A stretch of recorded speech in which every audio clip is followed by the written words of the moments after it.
Hello, hi, long time no see everybody. Like millions of other people in the world, I have also seen the Wicked movie, and I've also seen lilsimsie's video in The Sims where she made a dorm room for two roommates, a Galinda and an Elphaba type, and in a surprising turn of events, I am going to be taking a Sims video and put it into Animal Crossing again, because that's what I know, that's what I do. So the idea is a vacation home for two different villagers. I realized that I didn't have amiibos for any of the villagers that I thought would fit, so I was stuck replaying Happy Home Paradise over and over and over and over until I found a villager that fit the theme that I wanted, and then after I found them, just gave them a vacation home and then asked them later when I found the second villager if they wanted a roommate. I had no idea how long it was going to take, but I assumed it was going to take a while, so I didn't even bother recording finding the initial villager. I just tried to get as many clips as I could from my Switch, so if you notice a drop in video quality, it's because of that. Honestly, the quality of my videos isn't too great to begin with, but it is slightly lower res, maybe. I don't know. I think this is going to take a long time, so let's get right into this. I had a few different villagers that I wanted that I thought could work. Luckily, the villager I ended up finding for the Galinda type was Chrissy. I think that she was the perfect fit. She's cute, she's peppy, she's pink, she's blonde. Enough. And I was tired of having to constantly reset my game, so Chrissy it is. Quickly got her a vacation home. I opted for the one that has the bridge in there because I figured that would be a fun way to play up the split character, split layout, roommate situation. I didn't have a super strong thought as to what I was going to do, but I figured that was as good a place as any to start. Since I'm doing the absolute bare minimum right now, I obviously am not going to do anything to the outside. I am giving her, a vanity, a dresser, and a bed. No rhyme, no reason, no thoughts, no vibes even. I am just holding space for Chrissy so we can later hold space for Defying Gravity. Does anybody even understand what that is supposed to be in reference to? Like, I get the basic idea of it. It just feels like pretentious theater speak, but the memes have been good. Even though I did as close to nothing as I possibly could for Chrissy, Lottie still decided to give me money. I ended up learning about something from Wardell. It may have been soundscapes. I actually don't remember. And then I was back at it on the constant resetting grind. Luckily, it didn't take too long in the grand scheme of things to find another villager because before I knew it, Opal showed up. Originally, I thought Opal was a sisterly, but the vibes were still too perfect to pass up on her. I mean, you got the really cool bangs, you got the eyeliner, obviously you have the green. She was my number one pick for Elphaba. I didn't want to go for anybody else really, even though Lyman in the background was very tempting. Then I talked to Lottie, got back to work, and went over to Chrissy's to see if she wanted a roommate. Opal, of course, was absolutely down because she has no idea what she's getting into yet.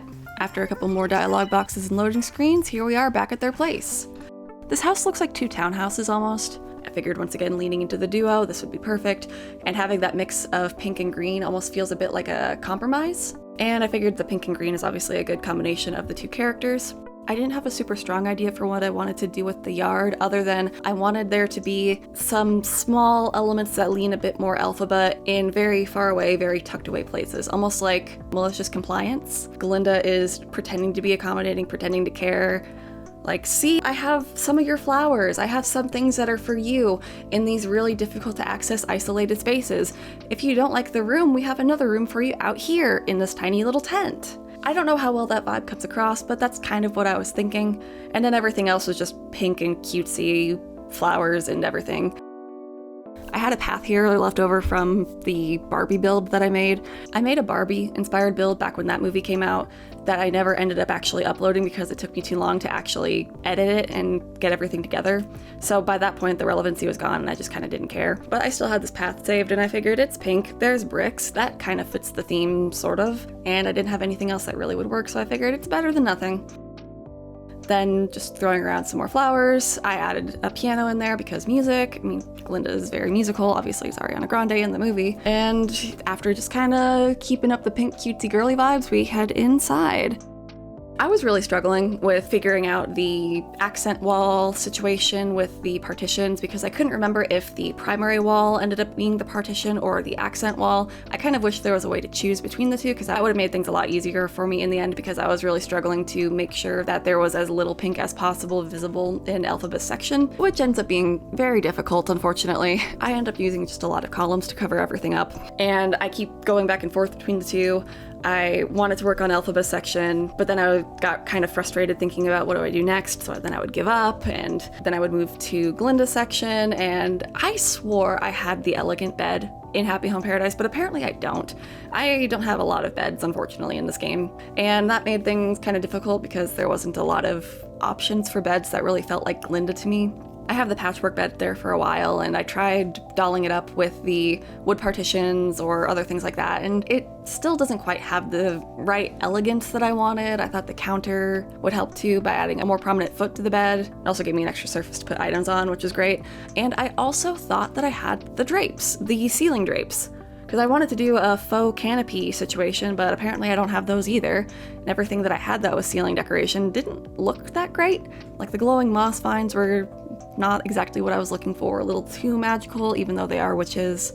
The only other thing that I had was the little party rings, and that wasn't the vibe really either. So then I tried going back to work on Elphaba section a little bit. I couldn't remember what was exactly wall height and what was just a little bit shorter. Basically everything is too short to fully cover up the walls, which is kind of annoying. So then I ended up going back over to Galinda section, and I kind of stay here for a little bit longer. It was way easier for me to do Galinda section, even if the bed was frustrating, just because I had a clearer idea of what I needed and what I could do. Mostly just kind of adding pink things here and there. I ended up putting a picture of Chrissy at the nightstand because I figured that's a very Galinda thing to do. I think it leans into Galinda's self-centeredness to have the last thing she sees before she falls asleep be a picture of the most important person in her life, which is herself. Is that too mean? I don't know. I mean, Galinda's kind of mean, so it does still fit, especially in Act 1. Another little detail I was pretty proud of was the incorporation of the witch hat. I think it's called the frugal hat in the game. I don't know exactly when this build would take place in the story, but it would be definitely before Galinda and Elphaba became friends and before Galinda gave her the hat. So it's still just up in storage with all of her other clothes. I thought that was a fun little detail, I don't know. I tried making a pseudo walk-in closet area too with the shelves and the columns, and it still wasn't really working, so just scrap that idea, do something else.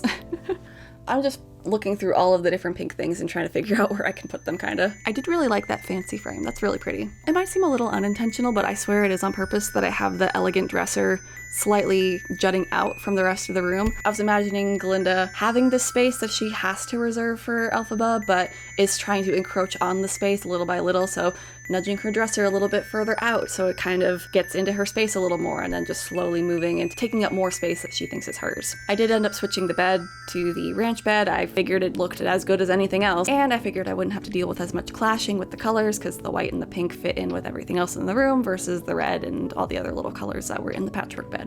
Elphaba's room furniture-wise was a lot easier for me to decorate just because I knew that I had most of the antique set, and the antique set has that really nice aged vintage swatch to it. I figured Elphaba probably ends up with a lot of hand-me-down stuff, a lot of things that are beat up, for lack of a better word, probably seen as worn out or without value just because of the way people see her, and kind of like she's given the not so great stuff and she just has to make it work in the end. I actually really like how cohesive it all feels in that way. The furniture all blends together pretty nicely, and they work really well with the rug and the accent wall. Originally I was trying to make the room layout a bit more of a 50-50 split, but then I remembered that Galinda basically just gives Elphaba part of a closet and calls it her room, so she doesn't really have a lot of space to begin with, so I figured I could probably get away with taking up a bit more space that Elphaba was supposed to have and use that space for a little bathroom. It also helped cover up some of the pink, which was still kind of bugging me a lot. I also end up playtesting the bathrooms a lot too to make sure things are still accessible, even though in the grand scheme of things it doesn't matter. They aren't going to actually use these bathrooms, but I like to have them look like they work. I think I could have gotten away with having that room be smaller, so I kind of wish that I did end up moving it a bit forward. It's not the end of the world, I just think that there are a lot of columns. I tried breaking up all of the columns a little bit by doing the plain black column and the gray brick to kind of make it seem like a wall. I also tried, keyword tried, using the glow-in-the-dark stickers to make a pseudo wallpaper, except I didn't really have anything that worked as a wallpaper, so at the very least I tried just the center tiles of some pathing that I had, and I hated all of them. They all looked really weird, they had a shine to them that I didn't really like, so I did the one thing that I know how to do in this build, and that is cover up Elphaba section with columns. I end up flipping the furniture around because when I look at the build from the doorway, I figured it'd be nice to have the first thing I see be the bed. I was also trying to look at different rug options to cover up the floor a bit more. None of them really worked because then they have a bit of an awkward space in the entryway there. Well, the pseudo entryway where Elphaba's room starts. So I eventually just kind of give up and keep the rug as is. I do a quick little run around all of the rooms, make sure everything's accessible. I always forget that you can roll from one twin bed to the other, so that was kind of fun. I made a couple of final adjustments. Originally I was going for candles on Elphaba's side. Maybe I was thinking of old technology or something, I don't know. But I realized there's no point really, so I put some more lamps in, and the lamp added a little extra height, so I figured that was good too. I gave the villagers some new clothes real quick. I figured the pink blazer would be a good fit for Chrissy since it kind of matches the school uniform. Opal's outfit isn't too different from what she already had on, but I gave her some circular frame glasses to match the ones that Elphaba has in the movie. But that's basically the vacation home for them.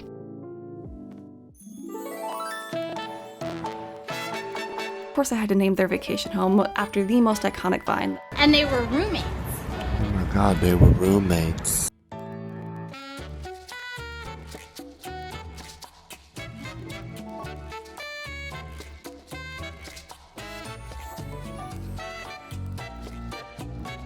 That is basically it. That is my Wicked inspired Happy Home Paradise build.